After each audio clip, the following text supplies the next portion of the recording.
County Council and the citizens of our city on the progress we continue to make to improve our living environment in La Crosse.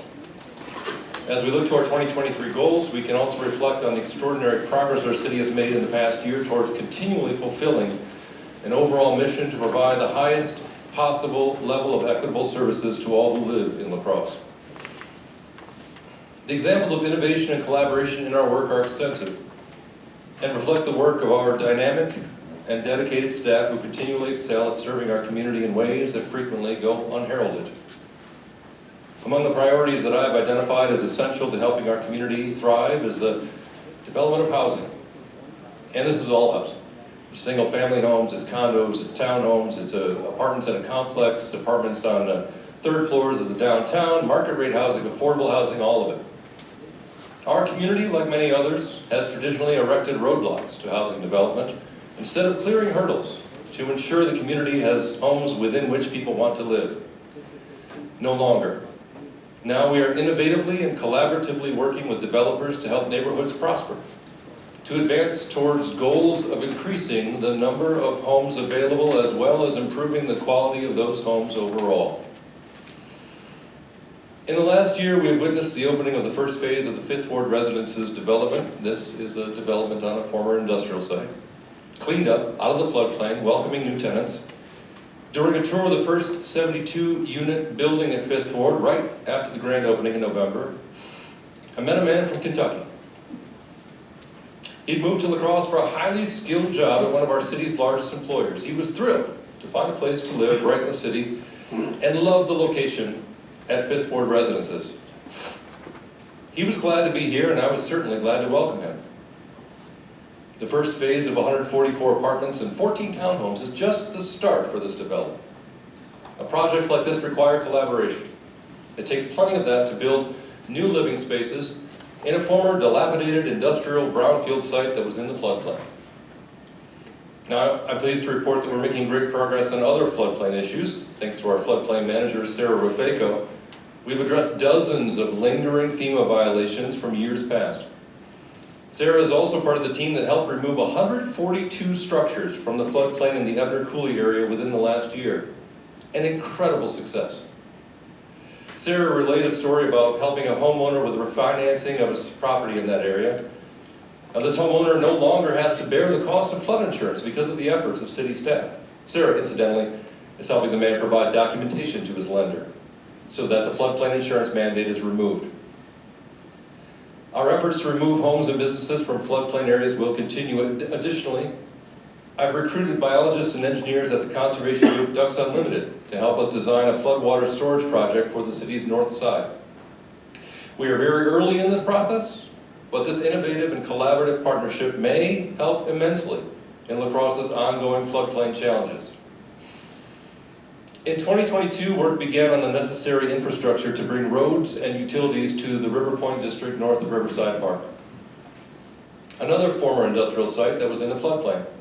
And this year, we expect to start residential building projects there. Soon there will be hundreds and hundreds of new homes at River Point District, along with commercial space and outdoor park spaces and public access to the waterfront. It takes innovation and collaboration to get all of this done. Innovation to even get this project started under former Mayor Pat Zielke more than 30 years ago. And now a collaborative approach to ensure we can identify developers who meet La Crosse's desires for this extraordinary site. Part of that approach is a change in the very development agreement process itself. Now this evening, council members are faced with a decision on whether to modernize and improve the methods with which the city facilitates financial incentives to encourage building housing in La Crosse. These are long-sought improvements to the economic development climate in our city. Reformatting our economic development ordinance and adopting a realistic tax incremental finance or TIF policy will have significant and positive impacts on the building environment here. Now, whether it's 5th Ward Residences, River Point, or the Copper Rocks development planned for the site of the old Kmart, incidentally, we do expect a groundbreaking there this summer. And all of the other smaller yet significant housing and commercial developments in the city, the theme of developing these through an innovative and collaborative approach runs throughout. Truly, this is our pathway to success. And while we cheer the development of new housing in La Crosse, let's also note the significant investments in city infrastructure. Part of that investment is in the form of transportation infrastructure for everyone. Sure, blocks of rebuilding streets, but also miles of new bike lanes, 3 miles of pedestrian lighting upgrades installed in the last year, tens of thousands of square feet of sidewalk replaced to improve accessibility while our engineering department is engaged in a citywide accessibility facilities assessment. The orange barrels and barricades mean we are investing in infrastructure for the future of our city, for all of our citizens, no matter how they travel. For those who have traveled on the recently rebuilt La Crosse Street, it should come as little surprise that the city's first new fire station in over 50 years is nearing completion on the corner of La Crosse and Oakland. We expect the new Station 2 to be operational by spring. Work on the new Fire Station 4 will begin shortly. Both are tremendous public safety infrastructure investments for our community and the men and women who dedicate their careers to saving lives. This past year, I spent part of a training day with firefighters, gaining a better understanding of the grueling training work that is ongoing part of their preparedness. A tremendous experience for me, but maybe not so much for firefighter paramedic CJ Stordahl, who I pretty much dropped a ladder on during the vent enter search exercise. Also, I can tell you from personal experience, you're not really in shape until you're in La Crosse firefighter shape. Right now, renovations are well underway in the police department at City Hall, another key investment in public safety, and in those who serve on the front lines every day. Demolition on this project began at the end of November, and the first phase is already expected to be completed by next month. After a brief construction tour yesterday, I can testify that the progress is nothing short of remarkable.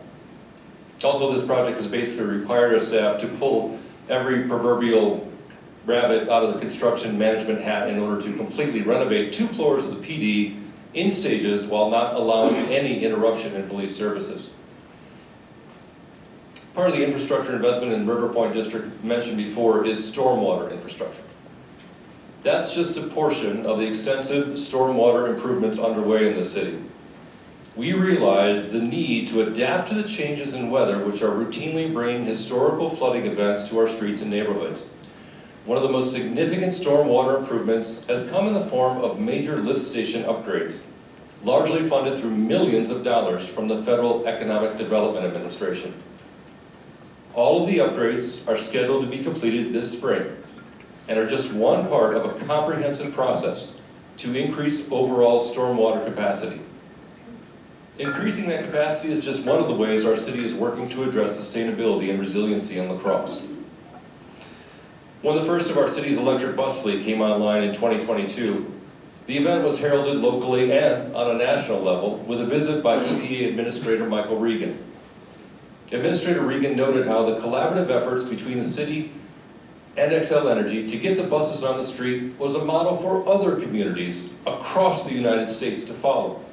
And that was before I described how upgrades at our wastewater treatment plant will eventually allow us to charge electric buses and all other future electric vehicles through a system powered by the gas from the wastewater treatment process. We are moving that process forward, and I expect to officially start bringing our waste-to-power dreams to reality this year. Meanwhile, we continue updating all other city facilities with an eye towards achieving our carbon neutral goals by 2050. And it's great to have goals, but you also need to have a plan to achieve those goals. And that's why tonight the City Council can approve a new climate action plan. This plan has been nearly a year in the works and includes 41 strategies and 281 action steps to help La Crosse achieve carbon neutrality. One of the strategies I've already mentioned, improving our community's resilience in dealing with floodwaters. Another of the strategies is to improve biking in La Crosse. And one of the ways we'll be able to reach that goal is through improvements to the wagon wheel bike trail that connects La Crosse and La Crescent. This very evening, the council will have an opportunity to accept a $4 million state grant to help offset costs towards a dedicated bridge over the Mississippi River West Channel to make that wagon wheel connection a reality. Our city's planning staff deserves tremendous accolades for this grant award, and just one of those steps towards achieving our broader climate action goals. As we work through a climate action plan, we're also developing an updated comprehensive plan that will serve as the city's guide for decision-making on multiple levels for the next decade. The ongoing, intensive, comprehensive plan process will fully incorporate other planning documents like the Climate Action Plan, the Imagine 2040 Downtown Plan, and others. We expect to have a completed, comprehensive planning document in place by mid-year, the first update of its kind in more than 20 years. Many of our local businesses had plans that were completely derailed during the pandemic, and many have found a way back. Some of those by taking advantage of Governor Tony Eber's Main Street Bounce Back program. This program has provided $10,000 grants to offset business startup and operating costs. I joined the governor today as he visited some recipients of these grants. One of the stops we made, including the Collective. That's a collaborative effort with many partners in our community, including the city, that fosters development of a business by lowering some of the startup barriers. Hearing the stories of entrepreneurs at the Collective, like Azur, a single mom of 3 young boys who's following her dream and creative passion and making a go of it, using this incubator space to help her odds of success, folks, that's simply inspirational. Certainly it's the business owners themselves that deserve the credit for having the entrepreneurial drive to give themselves a shot. Taking the risk that all small businesses do, following their dreams, making a difference in the community. I applaud their efforts and recognize their immense contributions to improving the quality of life in our community. I am thrilled to witness new businesses continuing to find startup and expansion potential in La Crosse. Now, many businesses in our community have succeeded thanks in part to La Crosse's bustling tourism economy. In the past year, we've witnessed some of the best numbers ever for hotel stays and tourism traffic in La Crosse. Our economy gets an enormous boost from tourism, and the work that we're doing to improve our community only helps to encourage new visitors. Among those improvements, the soon-to-be completed levee expansion at Riverside Park. Now, this extension will help La Crosse host 24 big riverboat stops this year.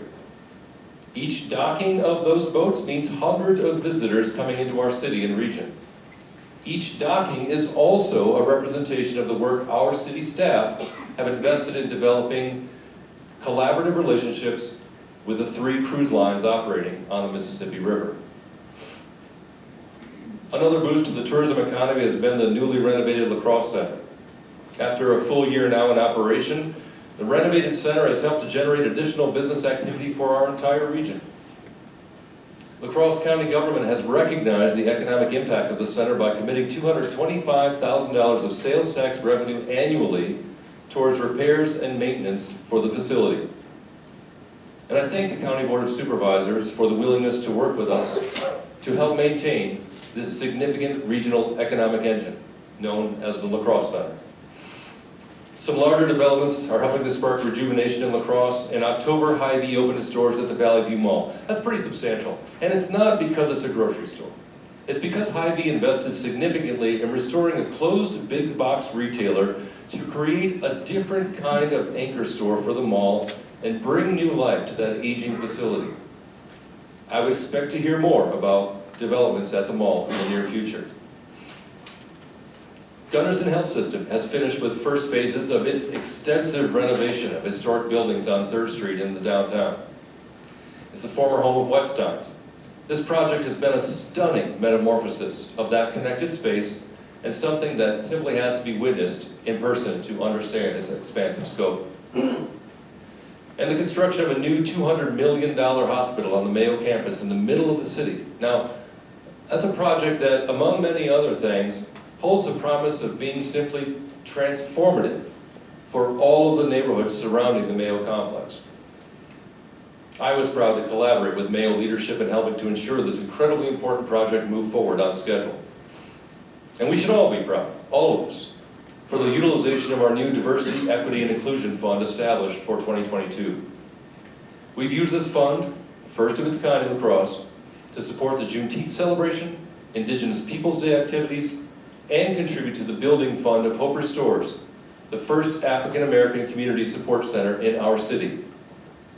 In addition, The fund has helped our internal equity team gather data from the community with the help of a survey released late last year, and will continue to use this fund to help support DEI efforts in La Crosse. How mental health issues are treated within our systems of care are among inequities that have long needed attention in La Crosse. One of the most innovative developments to address mental health here, or anywhere else really, has been the Community Resource Unit of the La Crosse Police Department.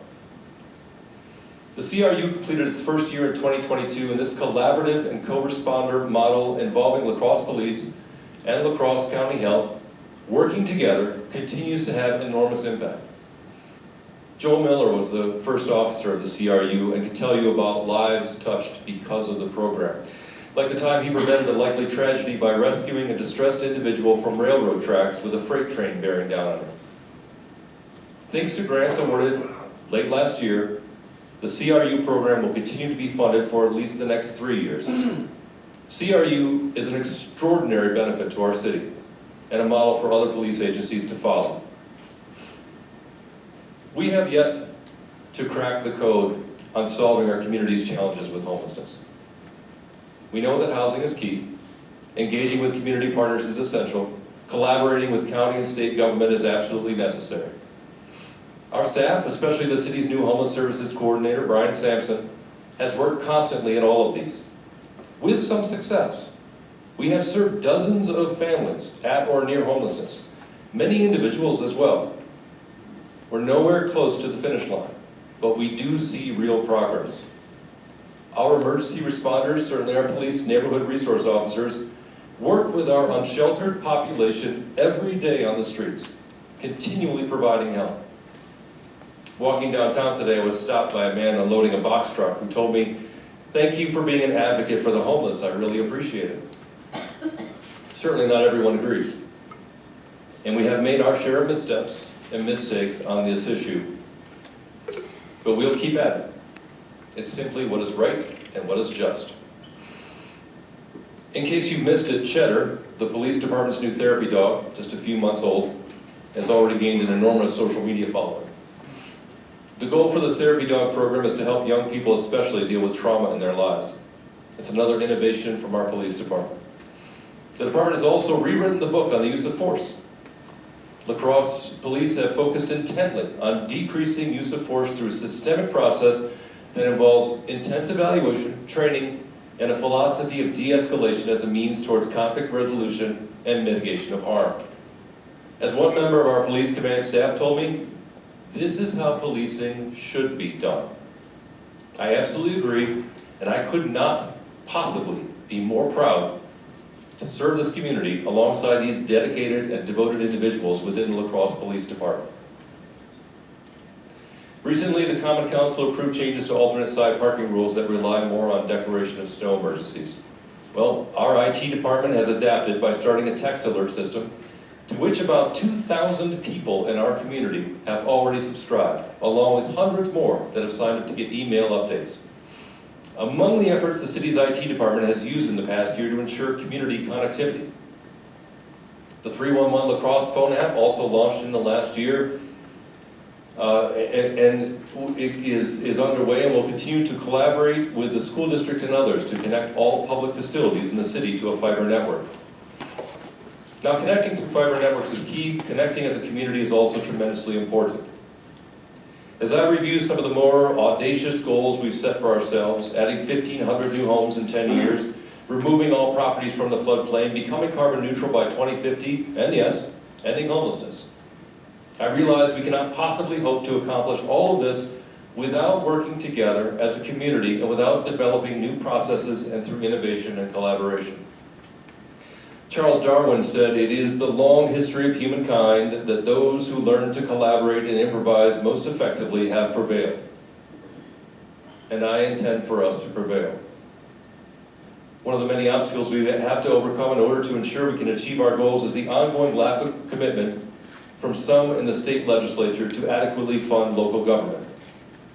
I will continue to work in concert with my peers throughout Wisconsin to ensure our representatives in Madison understand the challenges we face in funding essential services.